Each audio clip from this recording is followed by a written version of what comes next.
Hello viewers, আসসালামু আলাইকুম। আশা করছি সবাই ভালো আছেন, আমিও বেশ ভালোই আছি।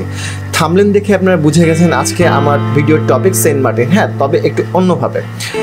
আমি বেশ কয়েক বছর পর সেন্ট মার্টিন আসি এবং এবার একটা জিনিস নিয়ে খুব জানতে ইচ্ছা করে। এর আগে যখন এসেছিলাম তখন ব্যাপারটি এতটাও খেয়াল করিনি, কিন্তু এবার ব্যাপারটি মাথায় ধরে গেছে।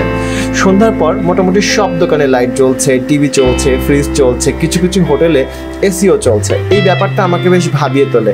আমার কাছে মনে হয় সেন্ট মার্টিনে এত বিদ্যুৎ আসলো কোথা থেকে।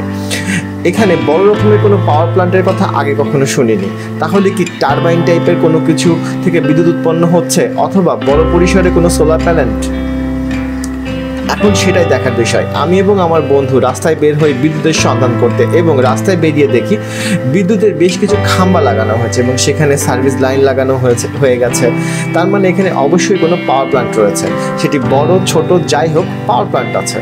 এখন দেখার বিষয় সেটি কি এবং কোথায় এবং কেমন।